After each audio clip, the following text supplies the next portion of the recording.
My parents called me a dropout. Look at your sister. I secretly built an $83 million tech firm while she wore a $20,000 gown. They are begging now.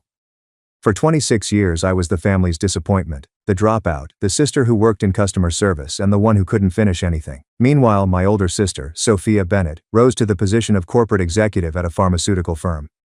My name is Rachel Taylor. Sophia fulfilled all of my parents' desires. Director of Operations at MedTech Solutions with an MBA from Northwestern, making $220,000 a year. Nathaniel Grant III, whose family managed a network of private hospitals throughout Texas, is engaged to her. Mom shared pictures of their penthouse in downtown Dallas to almost everyone she encountered. Mom characterized my 800-square-foot flat in Deep Ellum as Rachel's bohemian phase. At her age, that's alarming. After 2 years I left college, unable to manage the workload. With a voice full of disappointment, Dad told people. They never asked for the more nuanced truth. Every meeting formed the family structure. At medical conferences, Sophia would talk about her most recent product launch, team management techniques, and networking. Nathaniel would discuss their relationships with state lawmakers, their yacht club, and the Grant Family Foundation. Me? Mom would quickly switch the topic when I brought up my job. That's nice. Tell everyone about your award, Sophia, please. The conversation stopper was usually the award. One up-and-coming pharmaceutical operations star from an industry journal was Sophia's. 3 copies had been framed and placed in conspicuous places: her office, her penthouse, and the living room of her parents' home. There weren't any pictures of myself anywhere in my parents' house. In the guest room, they were all in a drawer. Once, while searching for extra blankets, I had discovered them. Planning for the wedding began 18 months prior to the big day. Sophia desired excellence. A ceremony at the Rosewood Mansion worth $350,000. 300 guests, a celebrity wedding planner, and fancy clothing. The Grants were making a $200,000 contribution. To cover the remaining costs, Mom and Dad mortgaged their home. Mom added, "This is a once-in-a-lifetime event," with a gleam in her eyes. I was originally meant to be a bridesmaid. Sophia deserves the wedding of her dreams. Then, when Sophia chose to invite just her pharmaceutical colleagues to the wedding celebration for the optics, I was demoted to regular guest. Then I received the text 3 weeks prior to the wedding. My phone buzzed as I was in my apartment looking over my laptop's quarterly financials. "We need to discuss the wedding, Rachel. Nathaniel's parents have been inquiring about our family and are quite image conscious. I believe it would be better if you didn't go. You would feel more at ease anyhow." I looked at the message for a long time. "I hope you understand, Bella. These aren't your kind of people. Go over it 3 times. Allow the words to become as ingrained as stones in water." I was not invited to my own sister's wedding. I responded by typing. "Understood." That was all. Only that one word. My phone rang right away. "Sophia, Rachel, please don't be dramatic about this." "I'm not being dramatic. You asked me not to come. I'm not coming. The Grants have ties to everyone in Dallas, so it's complicated. Nathaniel's mother is on the board of the Dallas Museum of Art, and his father plays golf with the lieutenant governor. They have certain expectations about my job, appearance, success, and presentation. You work in customer service, live in Deep Ellum, and drive a Honda Fit. Nathaniel's uncle runs a private equity firm, and his cousin is a state senator. Can you see how this could be awkward?" "Perfectly clear. Don't be like that. We'll have a family meal once everything has calmed down after the wedding. Only us." I hung up and sat in the quiet of my apartment, looking around at my simple furniture, my tiny kitchen, and my 1 bathroom, which Sophia had once described as aggressively small. "Sure, Bella. Enjoy your wedding." Next, I launched my laptop and retrieved the Austin Governor's Business Awards calendar. It was set for April 15th, the same evening as Sophia's wedding.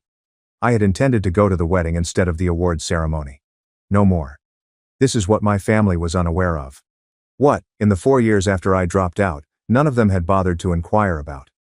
I didn't quit because the task was too much for me. Because I had created something that couldn't wait, I left. I had observed something during my sophomore year at UT Austin. Every small business I spoke with, including eateries, shops, and service providers, had the same issue. Enterprise-level CRM software was out of their price range. The low-cost selections were awful. Good alternatives range from $45,000 to $190,000 per year. In the interim, I constructed something. I learned how to code on my own. For 8 months I worked nightly to create a CRM software tailored to small enterprises. Depending on the functionalities, the cloud-based user interface costs between $89 and $279 each month. A little firm had everything they needed and nothing they didn't. Client flow is what I named it. In 2020, I left to operate it full-time. My parents believed that I was wasting my life. They were unaware that I had already signed my first 50 clients and was making $7,500 a month from recurring business. Client flow has 800 customers and was making $170,000 a month by 2021. 3,200 customers and $600,000 per month by 2022. By 2023, we had 8,200 clients nationwide and were making $1.8 million a month, or $21.5 million a year. I led a team of 24 employees, including a CFO with prior Oracle experience, a head of sales with 3 successful companies under their belt, and a customer success team of 12 who handled onboarding and support tickets. In January 2024, my company's Series B funding round was valued at $83 million. But as Sophia wore her expensive outfits, I continued to show up to family meals in jeans and t-shirts, kept my Deep Ellum apartment, and kept my Honda fit. On most days I worked from home, and when my family asked what I did for a living, I replied that I worked in customer service, which was technically correct. In addition to serving customers, I was the business's owner. I needed to know if they would still love me if I didn't succeed, so I let them believe what they wanted to believe. For being Rachel alone, would they value me? The solution had always been clear. However, Sophia's text made it quite evident. The Texas Governor's Business Awards were a major event. Began 15 years ago with the goal of honoring young business people in the state who were fostering innovation and generating jobs. The under 30 division was especially esteemed. Out of hundreds of nominations, only 5 winners are chosen each year. One of my investors, a venture capitalist who had the governor's personal cell phone and served on 3 company boards, had suggested me. I had originally intended to remain silent, go to the ceremony, take the prize, and then let it fade into the background when I won. However, things had changed. Tell me where you're watching from tonight in a comment. The Four Seasons in Austin hosted the awards presentation. On several platforms, attendees of the Black Tie 500 were live-streamed. Forbes reported about it. There was a full team from the Austin Business Journal. All of Texas's top tech CEOs would be there. I paid $7,500 for a custom Alexander McQueen outfit in midnight blue, not just any dress. The same crew that worked on Austin Fashion Week's hair and makeup. Shoes that are more expensive than my rent each month. The night of the ceremony, I hardly recognized myself when I glanced in the mirror. Ethan Harris, the CEO of a semiconductor business that recently went public for $2.9 billion, was my date for the evening. We had remained friends after meeting at a founders' conference in San Francisco. "Family who dismisses you doesn't deserve you," he had remarked plainly when I had told him about my sister's predicament. He had volunteered to go with me right away. "Let's make sure your success is impossible to ignore." Governor Lisa Harper offered the opening remarks. The ceremony began at 7 p.m., precisely the same time as Sophia's wedding ceremony at the Rosewood Mansion, 200 meters north in Dallas. The Under 30 Awards were the main event of the evening, and Governor Harper returned to the podium after the winners were announced in reverse order, from 5th place to 1st place, with increasing fanfare for each. The room was packed with powerful people, including CEOs, investors, politicians, and journalists. I sat at a front table with Ethan, my CFO James, and 2 of my early investors. "The final Under 30 award winner exemplifies the kind of innovation Texas needs," she said. She has created 24 well-paying positions in Austin, a firm that services over 8,200 small businesses across America, generates over $21.5 million in revenue yearly, and is valued at $83 million in just 4 years.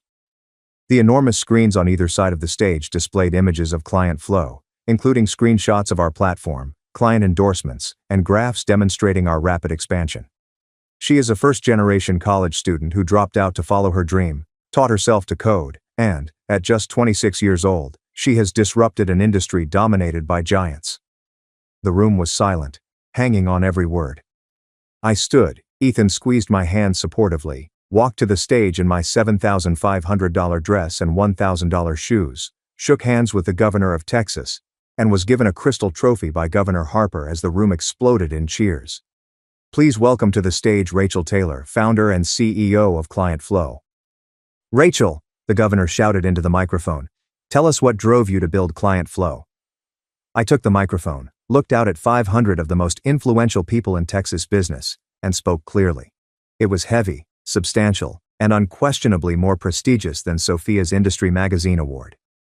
I noticed that small business owners were not receiving enough support, so I founded Client Flow. They couldn't afford the tools they needed to compete. I aimed to make technology that may revolutionize their enterprises more accessible to all.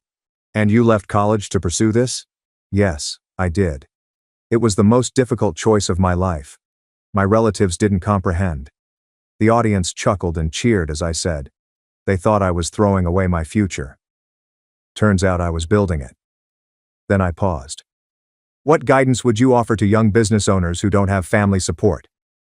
Build it anyway, I firmly stated. When you succeed, the people who genuinely love you will rejoice. And if they don't, then you've built something even more important, your independence. This time, there was more, louder applause.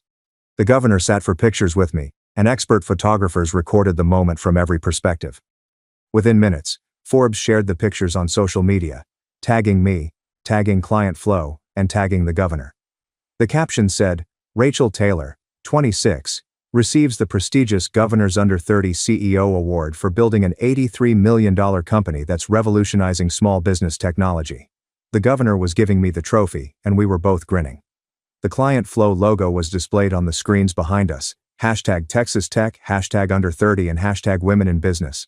I was trending on social media while Sophia was saying her vows at the Rosewood Mansion. My phone began buzzing nonstop.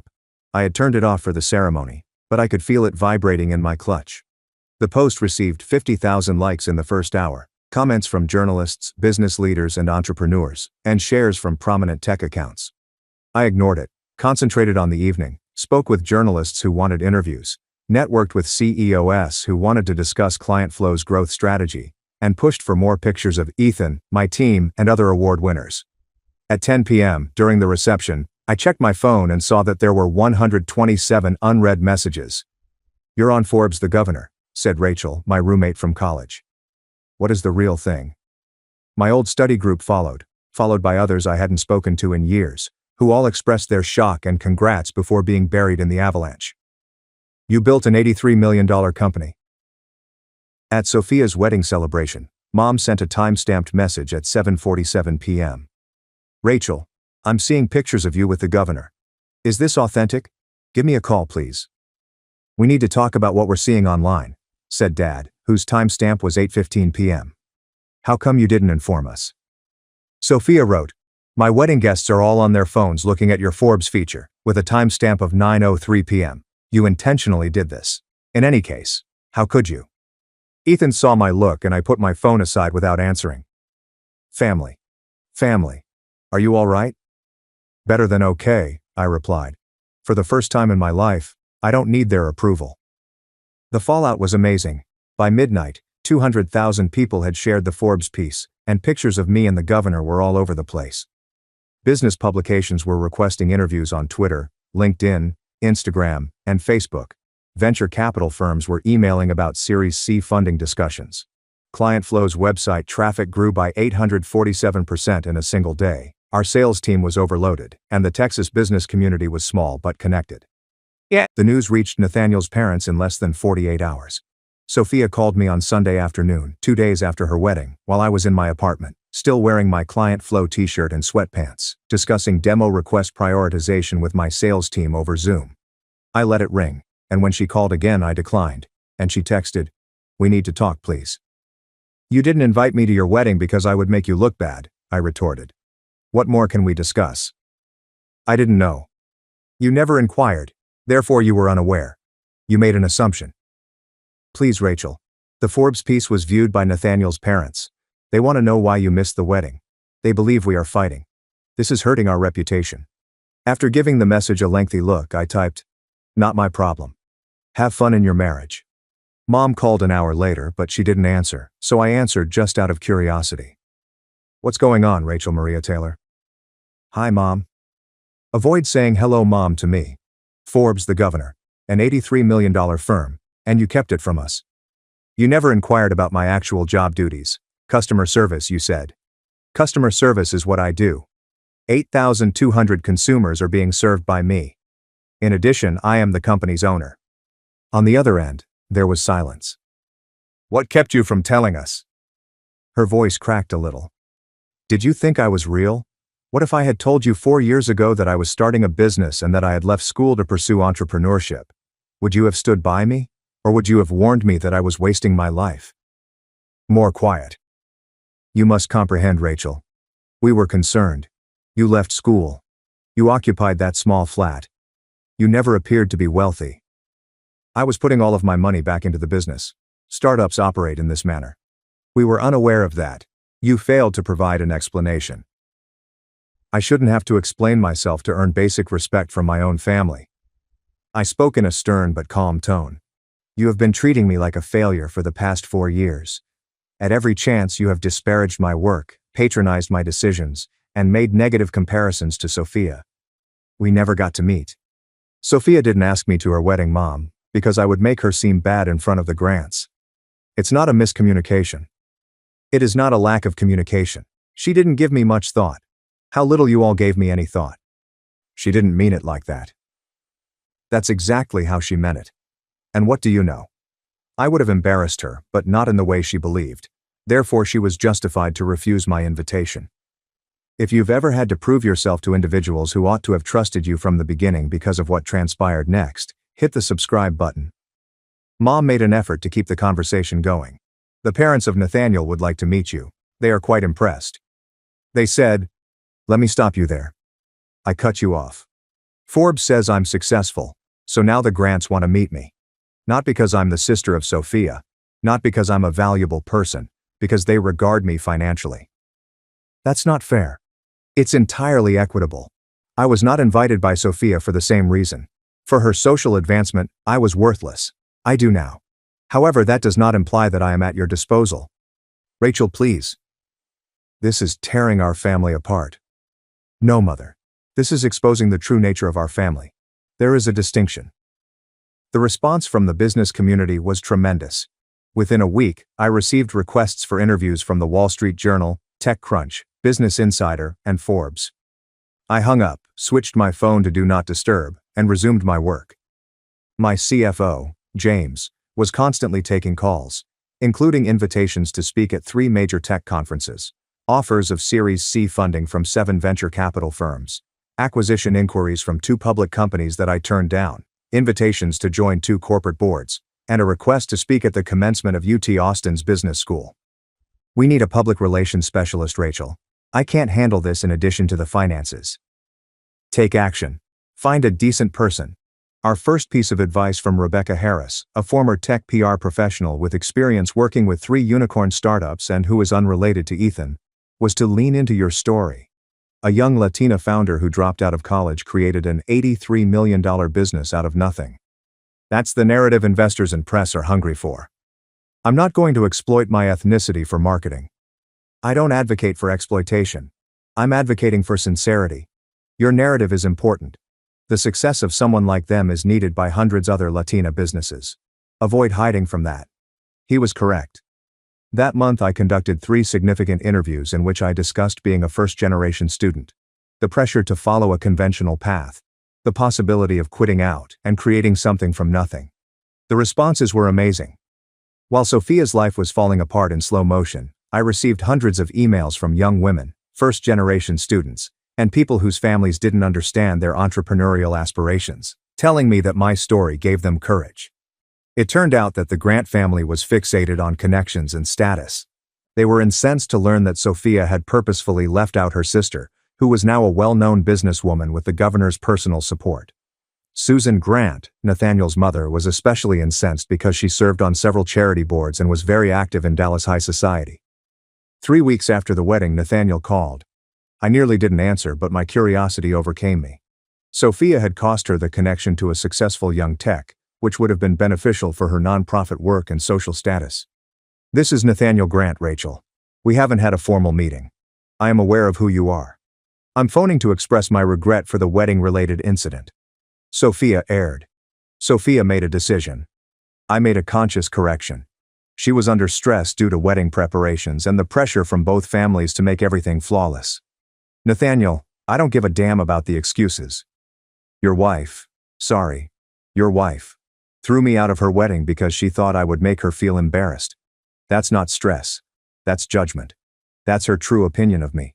She was unaware of your business, and that's the exact issue. My mother wants to invite you to lunch, he said at last. She's on the board of several charities that could benefit from technology solutions, he said. She never bothered to ask. None of them did. They saw what they wanted to see, a dropout, a failure, someone beneath them. Now that I'm useful, suddenly I matter. No, I'm sorry. I replied. No. I'm not interested in partnering with people who only value me for what I can do for them. She would love to talk about possible partnerships with Client Flow. Inform your mom that although I value her interest, Client Flow has other priorities. Rachel, please be reasonable. I'm acting quite rationally. I hung up. 10 minutes later, Sophia called. I let her call go to voicemail. She called again. Voicemail, voicemail. At last she texted, please talk to me. Nathaniel's family is upset. His mother is threatening to cut us off from the family foundation, saying, I'm an embarrassment who doesn't understand the importance of family connections. Please. Now you understand what it's like to be called an embarrassment by your own family, I said, staring at the message, which was so thick with irony that you could cut it with a knife. Have fun. I disabled her number after she attempted to contact 17 more times that day.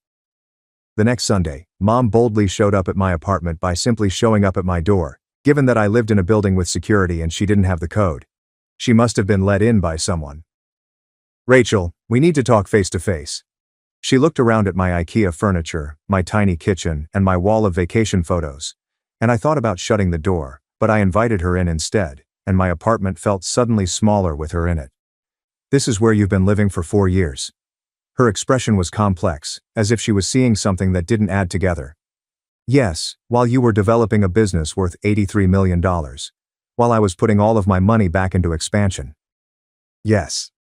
Without being asked, she took a seat on my couch. Your dad and I, we feel awful. We were unaware. You didn't inquire. You said you did customer service. I do. Simply put, it's higher than you thought. Mom, what do you want? I asked, leaning on my kitchen counter. What brings you here? I'd like to comprehend. How come you didn't inform us? Without the success, I needed to know if you loved me. I would be valued simply for being your daughter, Rachel. Not the CEO, Rachel. Not the award-winning Rachel. Only Rachel. Of course we love you. Do you?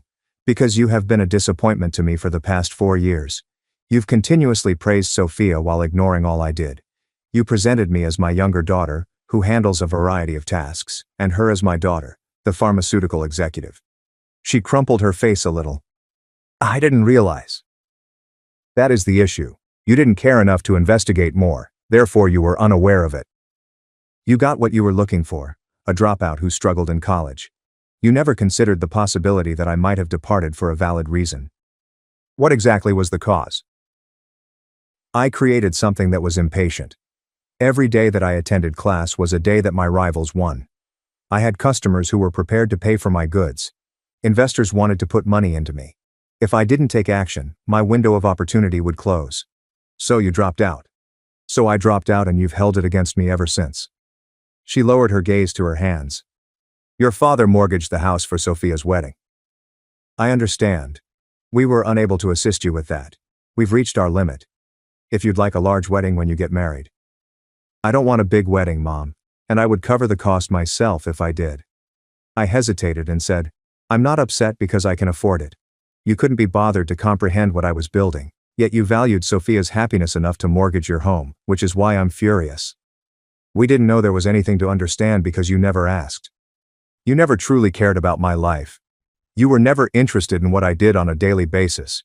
You simply assumed that I wasn't succeeding and stopped there. There was a canyon-like silence between us. Rachel, what do you want from us? How would this be correct? I want you to understand that you can't undo 4 years of dismissiveness with one conversation. I want you to understand that your love felt reliant on me fulfilling your success-related expectations. Additionally, I want you to know that I no longer require your approval. Without it, I've created a life. You're our daughter. Am I? Because the daughter you boast about is Sophia. You're making excuses for me. That's not. She paused, changed her mind and said, that was true. I can see that now. And I'm sorry. It was her first sincere apology. Mom, I need time. In order to determine what kind of connection we can have in the future, I need time. One that is founded on my true self rather than the person you wish I had been. How long? I'm not sure. Months. Possibly longer. Sophia's marriage is already strained because of this, she said, looking stunned. Her actions have infuriated Nathaniel's relatives. She hardly speaks to us. And now you. Sophia made a decision that backfired, which has caused tension in her marriage. I'm not responsible for fixing that. She is your sister. She uninvited me from her wedding. She said I would make her feel embarrassed, Mom. That isn't love between sisters. Contempt is what that is. She apologizes. She is, I'm positive. I apologize for it blowing up in her face. I'm sorry it's making her social issues worse. However, I don't believe she genuinely regrets how she handled me. She merely apologizes for the repercussions. Mom got to her feet, moving slowly. I should go. Yeah. She turned back at the door and said, your father wants to see you. Would you be interested in joining us for dinner? In the end, not quite yet. When? When I'm prepared. Because I have faith that you want to see me rather than merely handle things. She walked out. I shut the door, leaned against it, and let out a slow breath. My phone buzzed. Ethan had texted me. I saw your mother's vehicle drive out of your building. Are you all right? He had been keeping an eye on things since he was worried about my family turning up out of the blue. I'm all right. Defending my position. All right, you're worthy of better, never accept anything less. Over the next 3 months the metamorphosis was complete, and I smiled at the phone, realizing that chosen family was frequently better than biological family. After obtaining $30 million in Series C funding, which put the company's valuation at $115 million, Client Flow hired 18 more employees, established a second office in San Francisco, and formed alliances with 3 significant small business associations. I was asked to give a speech about entrepreneurship and resilience at South by Southwest, which drew 5,000 attendees. Standing room only. Rachel Taylor, the dropout who created an empire while her family was unaware, was the subject of a feature article in the Wall Street Journal. The article covered everything, including the dynamics of the family, Sophia's wedding, and the governor's award timing. My public relations representative had cautioned against being so open, but I persisted. People need to know the real story, I had stated. Not the sanitized version. Thousands of people shared their personal tales of being undervalued, having to prove themselves to people who should have believed in them from the beginning, and having their family members reject them. The response was tremendous. Meanwhile, the Grant family had made it plain that Sophia's marriage was failing. Nathaniel was caught between his wife and his family, and the stress was ruining their relationship. Susan Grant had informed her clearly that family ties are more important than you realize. And you destroyed one of the most essential ones, so she had embarrassed them by leaving me out. In July, Sophia wrote me an 8-page handwritten letter. She wrote about her regrets, how the wedding planning had consumed her, how desperate she had been to impress the Grants, and how she had persuaded herself that keeping me out was shielding me from an awkward situation rather than shielding herself from embarrassment. It arrived at my apartment via certified mail. I was wrong, she wrote. I was mean. I ruined my relationship with the person who should have mattered the most because I was so preoccupied with pleasing unimportant people. I don't want to be forgiven. I need you to know that I realize what I did, even though I don't deserve it. I apologize. I see what I wrecked. After reading the letter 3 times and sitting with it for a week, I considered what kind of future relationship, if any, I wanted with her. I eventually rewrote a page. Thank you for your apology. I think you're sorry, but saying sorry doesn't repair the harm or restore confidence. I need some time to see if we can build a relationship based on respect for one another rather than just duty and guilt. We might be able to go there someday. Not today. It was months before I heard from her again. 6 months after the award ceremony in September, I purchased a stunning modern home in Travis Heights that cost $1.3 million and had 3 bedrooms, a home office, and a studio for my photography hobby, which I had kept up throughout my life. The house had floor-to-ceiling windows, a view of downtown Austin, and 2,800 square feet of light and tranquility. My parents learned about it via Facebook, where I had shared a picture with the comment, "New chapter," showing my living room view. I had paid cash. We hadn't spoken since the aftermath of the award ceremony when Dad called. "Can we chat, Rachel?" "We're talking. I mean really talk in person." "Why?" "Because I should apologize to you. An actual one. Additionally, I am unable to do anything over the phone." There was something unusual about his voice. It was smaller, perhaps more truthful. "A public setting. 1 hour." "Thank you." Dad, dressed in jeans and a polo instead of his typical work casual, arrived at the cafe in South Congress where we met, looked older than I remembered, ordered coffee, waited until we were seated, and then said something I had never heard him say before. "I failed you." I didn't say anything, let him go on, and projected my own anxieties onto you. "I created my business the conventional way, college, an MBA, a corporate position, and then entrepreneurship. And when you left, I perceived it as irresponsibility, failure, and a waste of opportunities that I had worked so hard to provide." I didn't discard anything. His hands grabbed his coffee cup and he said, "I know that now, but I didn't know it then. And instead of trusting you, I judged you." "I did, and so did your mother. We treated you as though you were failing, and Sophia as though she was excelling. You were creating something remarkable the entire time. You never noticed that I was. We didn't look. That is even worse." "I'm not asking for immediate forgiveness," he said, looking directly into my eyes. "I'm not asking you to put 4 years of disappointment and contempt behind you. All I'm requesting is the opportunity to create something fresh. A connection built on your true self rather than my idealized version of you." I told Mom exactly that, and she told me that you needed time and space. I'm here to tell you to take as much time as you need, but don't shut the door entirely. Let me show you that I'm capable of more. I examined him for indications of deceit or self-interest, but all I saw was sincere remorse. "All right," I said at last. "Just like this, we have 1 coffee a month in a public setting for an hour. We get to know each other really well. No preconceptions, no judgments. I'll accept it." Since then, we've been getting together once a month, and while it's not what either of us had in mind, we're being honest as we slowly and painstakingly construct what may ultimately resemble a good father-daughter relationship. Tell me your tale in the comments if you've ever had to leave in order to rescue yourself. Does any of this sound familiar to you? If so, what would you have done? 8 months after their $350,000 wedding, which lasted less than a year, Sophia and Nathaniel split up in December. The relationship was unsustainable due to the pressure from the Grant family and Nathaniel's anger over Sophia's calculated mistake.